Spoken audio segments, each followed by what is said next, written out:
தற்போதைய செய்தியை பார்த்து வருகிறோம். சீர்காழி அருகே சென்று கொண்டிருந்த அரசு பேருந்தில் அதன் சக்கரம் தனியாக கழன்று ஓடியதால் பதற்றம் ஏற்பட்டிருக்கிறது. கூடுதல் விவரங்களை செய்தியாளர் பிரசன்னாவிடம் கேட்கலாம். பிரசன்னா, என்ன நடந்தது? அதாவது சிவரஞ்சனி, சீர்காழி அருகே அரசு பேருந்தினுடைய முன்பக்க சக்கரம் கழண்டு ஓடிய சம்பவம் தற்போது பயணியிடையே அதிர்ச்சியை ஏற்படுத்தியிருக்கு. ஓட்டுநருடைய சாதகத்தை பேருந்து நிறுத்தப்பட்டது பயணிகள் உறுதி இருக்காங்க. தற்போது அது மயிலாடுதுறை மாவட்டம் சீர்காழி அருகே வர்றங்கம் கிராமம் அமைந்திருக்கு. அக்கிராமத்திலிருந்து மக்கள் அனைவரும் பள்ளி, கல்லூரி, வட்டாட்சியர் அலுவலகம், காவல் நிலையம் அனைத்து தேவைகளுக்கும் அருகில் உள்ள சீர்காழி நகரத்துக்கு தான் செல்வது வழக்கம். இந்நிலையில் இன்று மதியம் வர்றங்கத்திலிருந்து சீர்காழி நோக்கி A18 A8 என்ற அரசு பேருந்து வந்து கொண்டிருந்தது.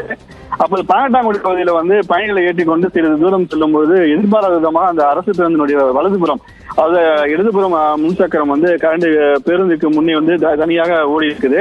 இதனை கண்ட ஓட்டுநர் தற்போது சாதுரியமாக பெரும் விபத்து ஏற்படாத வண்ணமும் தடுத்திருக்கிறாங்க. இந்த சம்பவம் இதனால் பெரும் உயிர் சேதமும் தவிர்க்கப்பட்டிருக்கு. ஓடும் பேருந்து முன்பக்க சக்கரம் கரண்டு ஓடிய சம்பவம் பயணிகளிடையே பெரும் அதிர்ச்சியை ஏற்படுத்தியிருக்கு. சிவரஞ்சனி, விவரங்களை வழங்கியமைக்கு நன்றி பிரசன்னா.